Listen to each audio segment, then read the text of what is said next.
بچپن، لڑکپن میں بیماریاں، بڑھاپے کی اذیتیں، بچپن کی مدہوشیاں اور بڑھاپے کی لاچاریاں۔ تو میرے ایک دوست نے مجھے ایک دن حساب نکال کے کہا کہ اگر سب چیزیں نکال کے زندگی کا اندازہ کریں تو 17-18 سال بچتی ہیں۔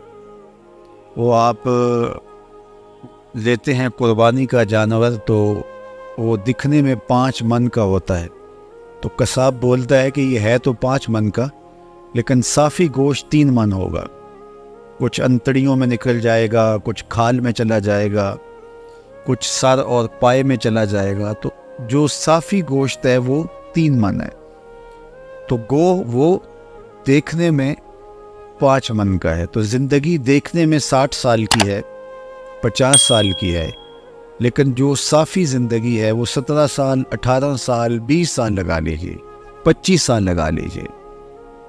یہ ہے ٹوٹل زندگی جس کو ہم نے احتیاط سے گزارنا ہے۔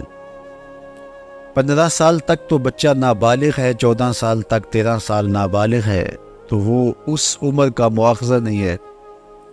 بڑھاپے کے اندر تو سخت گناہوں کی باقی نہیں رہتی ہے، تو اس وقت تو ہائے ہائے کر کے اور موت کا انتظار کرتے زندگی بسر ہوتی ہے۔ تو درمیان کے اندر کچھ سو کے وقت گزارا، کچھ بیماریوں میں گزارا، کچھ ٹینشن پریشانیوں میں گزارا، تو جو بچہ ہے وہ 10-12 سال وقت درمیان میں بچتا ہے زندگی کا۔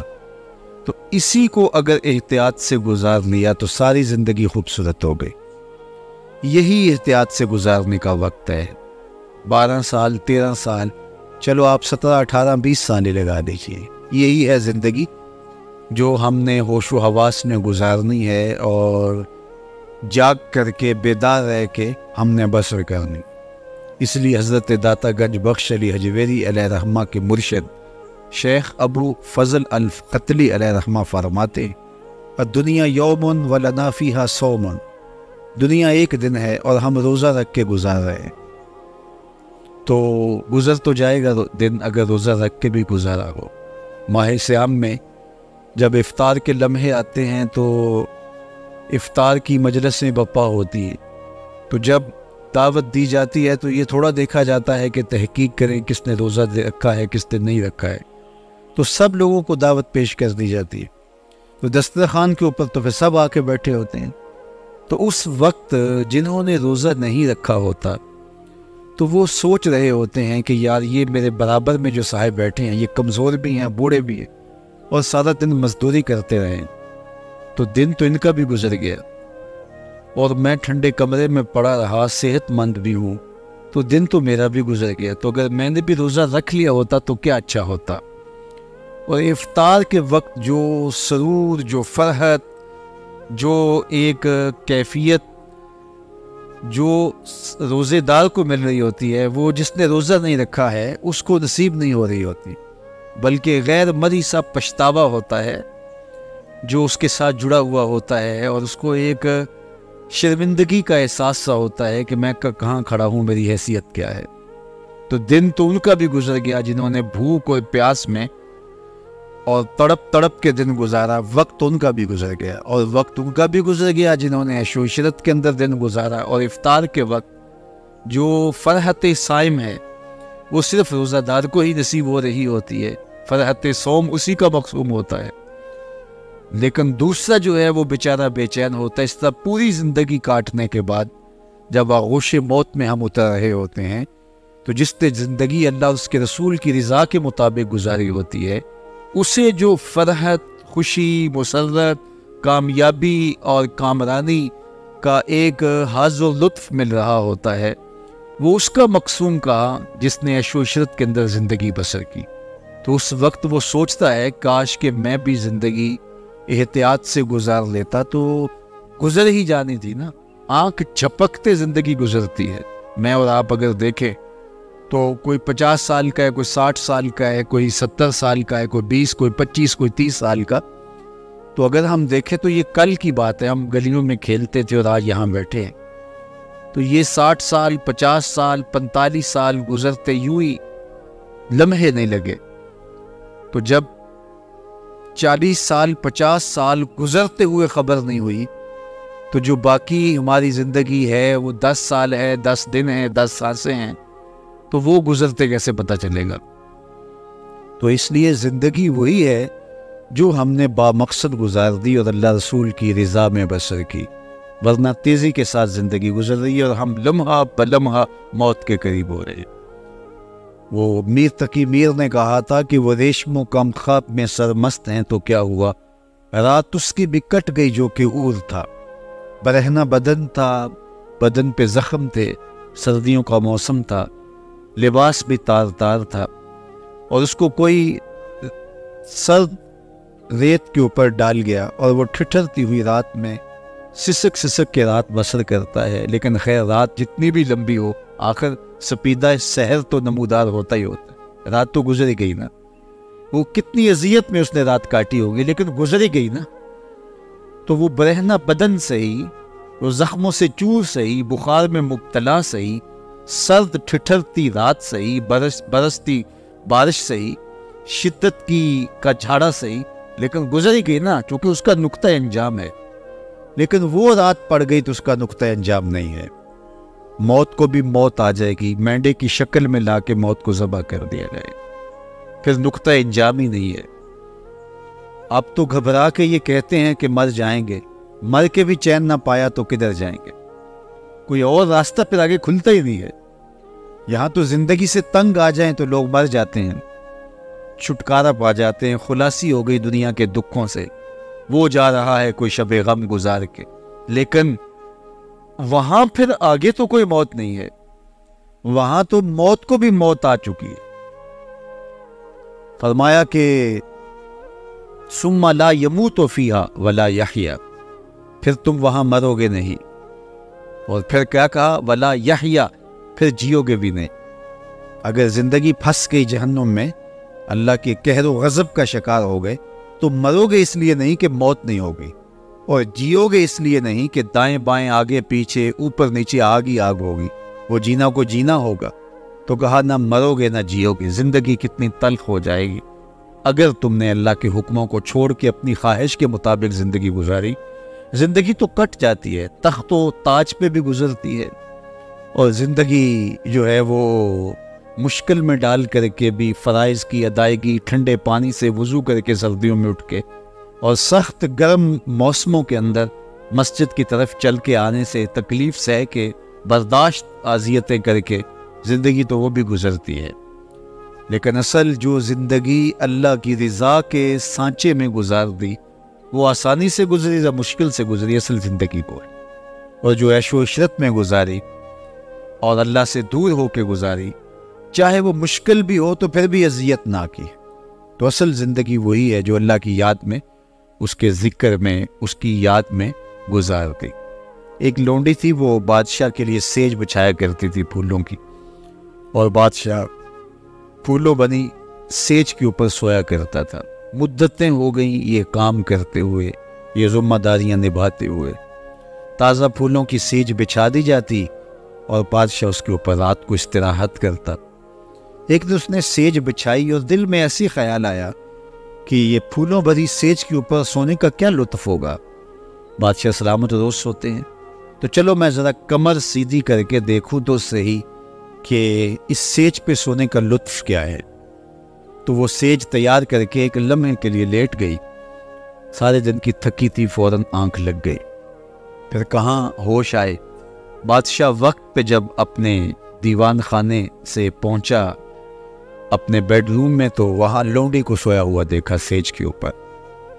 بادشاہ تو اس حوالے سے بڑے وسیلے اور غیرت والے ہوتے ہیں، اس کو بڑا غصہ آیا کہ ایک لونڈی کی یہ جرت کہ بادشاہ کی سیج کے اوپر لیٹی ہوئی ہے، تو اس نے جلاد کو بلایا، کہا اس کو یہیں سے پکڑو، الٹا لٹکاؤ اور اتنا مارو کہ اس کی جان نکل جائے، باقیوں کو بھی عبرت ہو کہ بادشاہوں کی سیج کتنی مقدس ہوتی ہے۔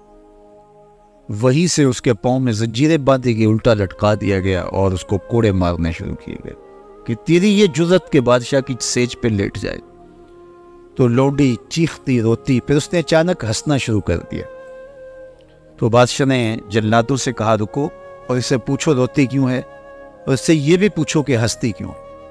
تو تو جلادوں نے پوچھا کہ روتی کیوں ہے اور ہنستی کیوں؟ اس نے کہا رونے کی وجہ تو آپ کو معلوم ہے، جب ضرب لگتی ہے کوڑے کی تو جان نکلنے کو آتی ہے، میرا انگ انگ درد کر رہا ہوتا ہے تو کیوں نہیں روتی، میں تو چیخوں گی چلاؤں گی۔ کہا یہ تو ہماری سمجھ میں ہے، لیکن تم ہنستی کیوں ہو؟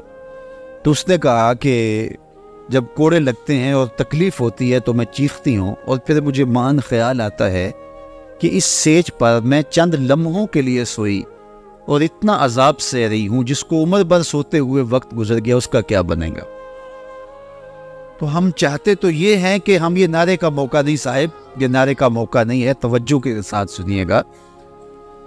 آج تو ہمارا مزاج کچھ اس طرح بن گیا ہے، تو کہا کہ جس کو عمر بھر یہاں سوتے گزر گئی ہوگی، عمر ہوگی سوتے ہوئے، اس کا کیا بنے گا؟ تو ہم چاہتے یہ ہیں کہ ہم عیش و عشرت بھری زندگی گزاریں، لیکن ہمیں ان چیزوں کا حساب بھی دینا پڑے گا۔ ثم لتسألن یومئذ عن النعیم، اس دن ایک ایک نعمت کے بارے میں تم سے سوال کیا جائے گا، تم سے پوچھا جائے گا، ایک ایک چیز کے بارے میں اللہ تم سے باز پرس کرے۔ تو یہ زندگی جو اللہ نے ہمیں دی ہے، یہ اس کی امانت ہے، اور اس کو اسی کی یاد میں، اسی کے ذکر میں، اس کے بتائے ہوئے طریقے کے مطابق گزارنے کی کوشش کیجیے، تاکہ ہماری آخرت اچھی ہو اور ہم مواخذے سے بچ جائیں۔ ورنہ تیزی کے ساتھ گزرتی زندگی اور یہ ماہ و سال کے کٹتے ہوئے لمحے ہمیں موت کی دہلیز تک پہنچانے والے ہیں، اور ہمیں نہیں پتہ ہمارا اٹھنے والا اگلا قدم کہاں ہوگا۔ آج ہم جمع ہو رہے ہیں اور کوئی لاحت میں ہے، کل ہم لاحت میں ہوں گے، لوگ ہمارے لیے جمع ہو رہے ہوں، اور ہمیں نہیں پتہ کہ یہ وقت کب ہمارے اوپر آن پہنچے۔ سماں تو 100 برس کا بندہ کرتا ہے، لیکن پل کی خبر نہیں ہوتی کہ اس کا اگلا پل کہاں ہے۔ بعد میں لوگ کرتے ہیں کہ جناب میں نے ابھی تو سبزی والی دکان پہ دیکھا تھا، ابھی تو میں نے اس کو موٹر سائیکل پہ جاتے ہوئے دیکھا ہے، اور ایک دم جھٹکا لگتا ہے واقعی یہ جو تم بات بتا رہے ہو یہ سچ ہے، لیکن ہم اپنی آنکھوں کے سامنے یوں اٹھتے ہوئے جنازے دیکھتے ہیں اور پھیلی ہوئی خبریں دیکھتے ہیں۔ تو اس نے زندگی اور موت کو ہمارے لیے عبرت بنایا ہے، اور وہ چاہتا ہے کہ تم اپنی آخرت کو بہتر کر لو۔ اللہ چاہتا تو جس طرح اس نے آسمان ایک بار بنا دیے تھے، زمینیں ایک بار بنا دی تھی، پہاڑ اکٹھے بنا دیے تھے، اس طرح جتنے انسان پیدا کرنے تھے سب پیدا کر دیے جاتے، اور پھر سب کو قیامت کے دن لپیٹ لیتا، جس طرح پہاڑوں کو ریزہ ریزہ کر دے گا، آسمانوں کو لپیٹ لے گا، زمین کو لپیٹ لے گا۔ تو جتنے انسان پیدا ہونے تھے یک بار کی پیدا کر دیے جاتے، اور پھر سب کو آغوش موت میں اتار دیا جاتا، لیکن ایسا نہیں وہ کر رہا۔ ایسا کرتا تو بہت سارے لوگ موت کا انکار کر رہے، کیونکہ اپنے سامنے ان کو موت دکھائی نہ دی ہوئی ہوتی۔ لیکن آج کوئی بھی فرقہ، گروہ، دھرم، عقیدہ، مسلک، طبقہ زندگی موت کا انکار نہیں کرتا۔ جو لوگ وجود باری کا انکار کرتے ہیں، موت کا انکار وہ بھی نہیں کرتے۔ موت ہے ہنگامہ آرا کلزم خاموش میں، ڈوب جاتے ہیں سفینے موج کی آغوش۔ تو موت تو ہم اپنی آنکھوں کے سامنے رقص کرتی دیکھتے، موت کو کتنے کتنے لوگوں کو بچھاڑتے ہوئے ہم نے دیکھا ہے، جو بڑے کج کلا، پہلوان، شہنشاہ، بادشاہ ناگزیر سمجھے جاتے تھے، اور سمجھتے تھے کائنات کا چرخ ہمارے بغیر گھوم ہی نہیں سکتا ہے، لیکن پھر وہ ایسے گئے کہ ان کی ہڈیوں کے نشان بھی باقی نہ بچے۔ موت تو برحق ہے، خیر کن ہے فلاں و غنیمت شمار عمر، زاں بیشتر کے بانگ برآیت کے فلاں نہ مان۔ اے فلاں اس زندگی کو غنیمت سمجھ لے، اور اچھائی جتنی کر سکتا ہے کر لے، اس سے قبل کہ آواز آنے لگے فلاں بھی چلا گیا۔ اور ہم اپنے کانوں سے کتنے لوگوں کی موت کی خبر سنتے ہیں، اور یہ ہمارے لیے بھی پکار ہوگی کہ یہ بھی صاحب جا رہے ہیں، اور ان کا بھی اتنے بجے جنازہ ہوگا، یا جنازے کا اعلان بعد میں کیا جائے گا۔ تو یہ وقت تو میرے اوپر اور آپ کے اوپر آنے والا ہے، تو اس لیے یہ تھوڑی سی زندگی جو اللہ نے دی ہے یہ آزمائش ہے۔ یہ ہمارے لیے، میں دوسرے لفظوں میں کہوں، یہ دنیا بوائی کا موسم ہے اور آخرت کٹائی کا موسم ہے۔ بوائی کے موسم میں جو کسان مٹی سے مٹی ہو جاتا ہے، کٹائی کے موسم میں فصل وہی اٹھاتا ہے، اور جو بوائی کے موسم میں سحری کے وقت اٹھا نہیں، کھیتوں میں گیا نہیں، ہل چلایا نہیں، پانی دیا نہیں، جڑی بوٹیاں تلف نہیں کی، تو کٹائی کے موسم میں اس کے ہاتھ کچھ نہیں آتا۔ یہ دنیا بوائی کا موسم ہے، آخرت کی کھیتی کہا گیا ہے، اور آخرت کٹائی کا موسم۔ آج جو بولو گے کل کاٹ لو، لیکن بوائی کے موسم میں جو کلف لگے لباس پہن کے گھومتا رہا، کبھی کھیتوں کا چکر تک نہیں لگایا، تو وہ کٹائی کے موسم میں سوائے ہاتھ ملنے کے اور کچھ نہیں کر سکتا۔ تو آج موقع ہے، یہ بوائی کا موسم ہے۔ اقبال نے کہا تھا موسم اچھا پانی وافر مٹی بھی زرخیز، جس نے اپنا کھیت نہ سینچا وہ کیسا دہقان۔ تو آج زمین وتر میں، ہمارے پنجابی میں کہتے ہیں زمین وتر میں ہے، بیج ڈال لو گے تخم عمل اگائے گا۔ لیکن آج اگر بیج نہ ڈالا اور زمین وتر سے نکل گئی تو پھر ہاتھ کچھ نہیں ہوگا۔ آج جوانی ہے، آج صحت ہے، آج فرصت کے لمحے ہیں، آج شباب کی جولانیاں ہیں، آج عافیت کی گھڑیاں ہیں، آج فراغت کے لمحے ہیں، آج زندگی کا پہیہ بھی چل رہا ہے۔ تو آج ہم کچھ کر سکتے ہیں، لیکن کل کا پچھتاوا سوائے حسرت بڑھانے کی اور کچھ نہیں ہوگا۔ میں نے تو پڑھا قیامت کے دن نیکوکار بدکار تو پچھتائے گا ہی پچھتائے گا، نیکوکار بھی پچھتائے گا۔ بدکار کا پچھتانا تو سمجھ میں آتا ہے، نیکوکار کیوں پچھتائے گا؟ جب اپنے اچھے اعمال کی جزا دیکھے گا تو پچھتائے گا، جو چند لمحے ضائع کر رہی ہے وہ بھی کیوں ضائع کر، وہ بھی یاد الہی میں گزار دیے ہوتے۔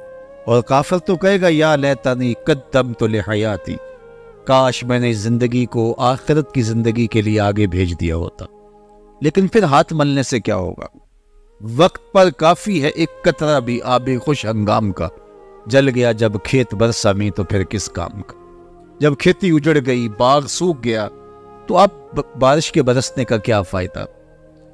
تو آج چند قطرے، شبنمی قطرے بھی زندگی بخش سکتے ہیں۔ آج ساوی نے کھلے راوی نے انج ٹوک نوکھڑے ٹوک دینے، آج ساوی نے کھلے راوی نے انج ٹوک انوکھڑے ٹوک دے نہیں، ٹر پویں تے پینڈا مک جاندہ کار بیٹھیا فاصلے مک۔ آج اٹھنے والا ایک ایک قدم منزل کی طرف کرتا چلا جائے گا۔ آج کی توبہ پچھلے کے گناہوں کو مٹا ڈالے گی۔ آج رجوع اللہ کا عمل ہماری زندگی کے اندر نور بھر دے گا۔ آج پچھلی خطائیں معاف ہو جائیں گی، یا اللہ اپنے کرم سے ان خطاؤں کو بدل کے نیکیوں میں تبدیل کر۔ آج رحمت کے در کشادہ ہیں، سورج مغرب سے طلوع نہیں ہوا، اس کی رحمت آوازیں دے رہی ہے۔ لیکن آج اگر ہم نے اس پکار پہ کان نہیں رکھا ہے، اس آواز پہ لبیک نہیں کہا ہے، توبہ کی دہلیز پہ دستک نہیں دی ہے، تو کل کا پچھتاوا کسی کام کا نہیں ہوگا۔ وہ سوائے حسرت بڑھانے کے، دکھ میں اضافے کے اور کچھ نہیں ہوگا۔ تو وہ وقت آئے اور کوئی حجت باقی نہ رہ جائے اور پھر ہاتھ ملتے رہ جائیں۔ آج اللہ نے مجھے اور آپ کو فرصت دی ہے۔ یہ اٹھتے ہوئے جنازے، یہ پھیلی ہوئی قبریں، یہ ہم سے بچھڑتے ہوئے لوگ، یہ ہمارے لیے ایک پیغام ہے، ایک میسج ہے ہمارے نام، یہ ہمارے لیے عبرت ہیں۔ آج وہ جا رہے ہیں تو ہمیں